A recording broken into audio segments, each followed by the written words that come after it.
चुप बैठा हुआ है। मैं एक किसान की बेटी हूँ और एक सैनिक की पत्नी हूँ, जिनकी धमकियों से डरने वाली नहीं हूँ।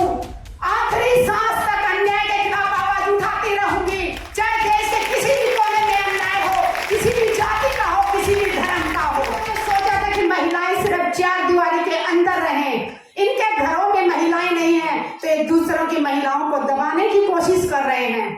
किसान आंदोलन में भी मोदी सरकार ने कहा था महिलाओं और बच्चों को घर चले जाना चाहिए, तब भी महिलाओं ने कहा था कि मातृ शक्ति कमजोर नहीं है। अरे जिस माँ के पेट से पैदा होने वाले वीर बन जाते हैं, बहादुर होते हैं, तो उसको जन्म देने वाली को ये समाज कमजोर कैसे समझता है? नारी कोमल जरूर है, कमजोर नहीं है। मोदी सरकार कहती है कि हम महिलाओं को देवी का रूप मानते हैं। प्रधानमंत्री जी, हम महिलाएं हैं, हमें महिलाएं रहने दीजिए। हमें देवी नहीं बनना है, हमें पत्थर की मूर्ति नहीं बनना है। हमें महिला रहने दीजिए और अपने बराबर का अधिकार लेने दीजिए। मैं सारी मातृ शक्ति को सैल्यूट करती हूँ जो देश के कोने कोने से यहाँ पे आई है। आज यहाँ पे आया हुआ हर वो नागरिक क्रांतिकारी है, एक योद्धा है जो इस तानाशाही सरकार से डरने वाला नहीं है, और जो ये आरक्षण के नाम पे देश की महिलाओं को बेवकूफ बनाने की कोशिश कर रहे हैं। मेरी बहनों, ये हमें आरक्षण देना नहीं चाहते। 2014 से ये सत्ता में बैठे हुए हैं, जहां जहां इलेक्शन लड़ी है बीजेपी पार्टी, कितनी मातृ शक्ति को इन्होंने टिकट दी है? पूछना अपने अपने राज्यों में, अपने अपने हल्के में कितनी मातृ शक्ति को इन्होंने टिकट दी? किसने रोका था इनको? 50% टिकट देते महिलाओं को। अभी लोकसभा चुनाव आने वाले हैं, मैं चाहती हूँ कि प्रधानमंत्री जी बीजेपी सरकार से 50% महिलाओं को इलेक्शन में उतारें, तब जाने कि वो महिलाओं का सम्मान करते हैं। ये महिलाओं का सम्मान करने वाली पार्टी नहीं है, ये महिलाओं का अपमान करने वाली पार्टी है।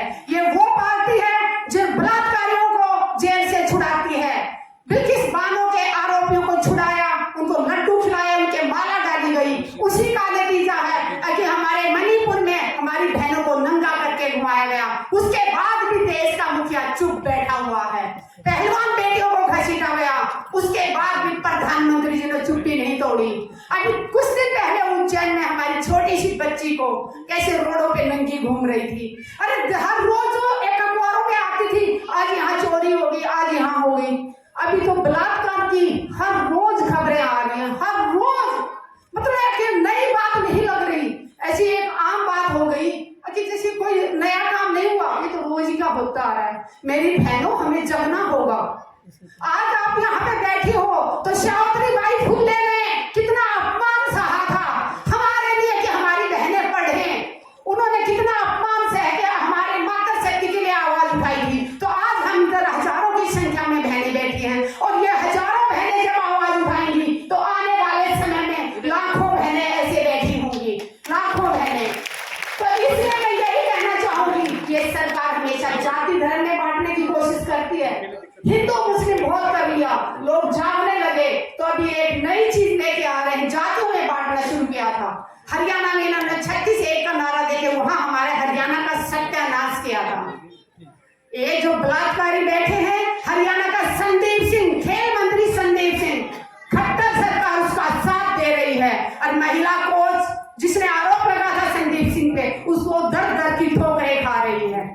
ये इनको जो मैं योगी सरकार से पूछना चाहती हूँ, गरीबों के तो बहुत घर तोड़े हैं योगी सरकार, कभी आप आरोपियों का घर को भी तो बुलडोजर चला के दिखाइए।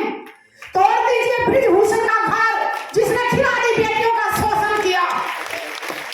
है हिम्मत योगी सरकार में वो माफिया, वो बाहुबली के घर के ऊपर बुलडोजर चलाने की, या सिर्फ गरीब के घर के ऊपर ही बुलडोजर चलाओगे तुम? इतना ना सताए गरीबों को। आज आप कुर्सी पे बैठे हो, एक दिन आप कुर्सी से भी हटेंगे, और वो दिन दूर नहीं जब आपके घरों के ऊपर भी बुलडोजर चलेगा। ये अपना घर तो बसा ना सके, लेकिन दूसरों का घर इन्होंने उजाड़ने में 1 मिनट नहीं लगाते। अरे घर अकेला मिट्टी से, ईंटों से, सीमेंट से नहीं बनता। एक एक तिनका जोड़ के अपने सपनों को संजो के घर बनाया जाता है। वहां माताएं बहनें रोती रहती हैं, और ये 1 मिनट घर उजाड़ने में। अरे हमका चिड़िया का घोंसला होता है तब भी वहां हम खेत किसान उतनी फसल छोड़ देता है। अरे उसमें उसके अंडे हैं चिड़िया के, उसमें पक्षी बैठा हुआ है। और ये लोग इंसानों को जिंदा घरों में जला देते हैं। हिंदू राष्ट्र की बात करते हैं योगी सरकार।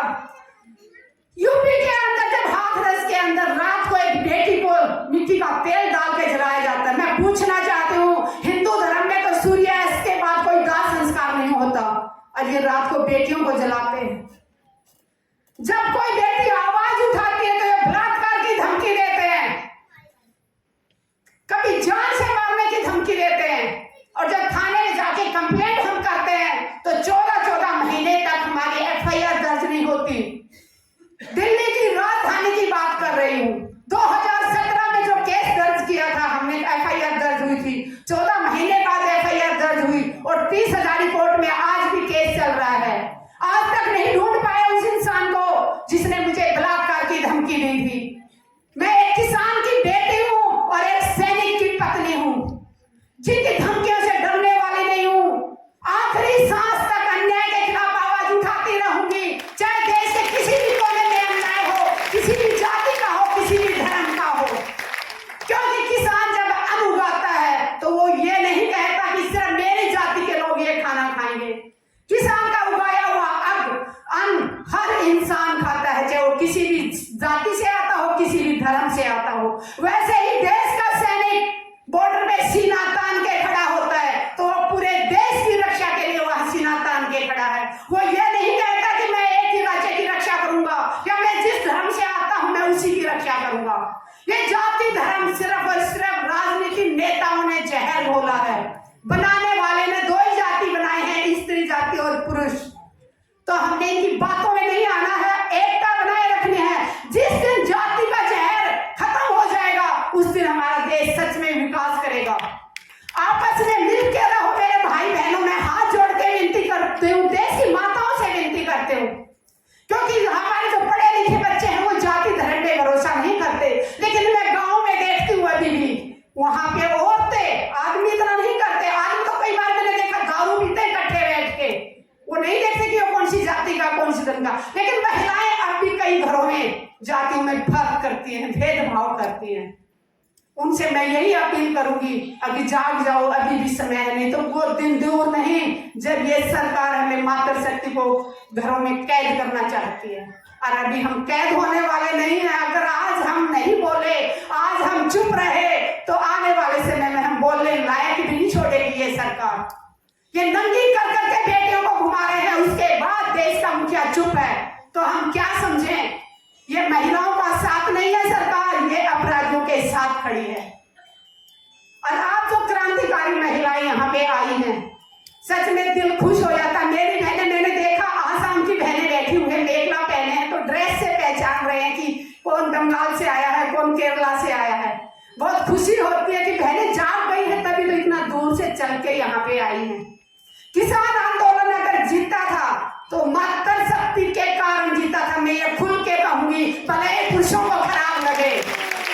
अगर महिलाएं साथ नहीं होती तो किसान आंदोलन को बदनाम करने के लिए सरकार ने तरह तरह के हथकंडे अपनाए थे। कभी वहां पे कुछ ऐसी लड़कियों को, महिलाओं को भेजा गया था ताकि उनको बलात्कार के आरोप लगा के आंदोलन खत्म किया जाए। तो इस